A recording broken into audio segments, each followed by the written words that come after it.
Саламатсыздар ма?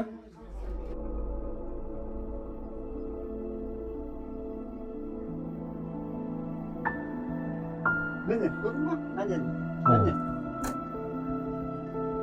Қосыланова Дәмелі деген балам міне мүгедек 20 жаста. Осы баланы міне тапсырмай күтіп келем. Осы уақыт қиыншылығына да ауырса бірге жүрем, осы баланың жанында отырам ылғи. Күйеуім де мүгедек 3-ші группа, ол денесі бәрі қотыр. Осы үйіміздің нашарлығынан осы бәлен жыл қиналып келеміз уже. Қысты күні жылту бір күш осы үйде. Көмір шақ келмейді. Бәленті кәрі көмірдің өзі қымбаттап кетті ғой. Жаз болса бітті, төбеден жаңбыр жауса су ағып кетеді. Қыстың күні аяз іргені бәрін кілеммен жауып, әйтеуір өйтіп отырамыз. Әйнектің бәрінен қар кіріп кетеді.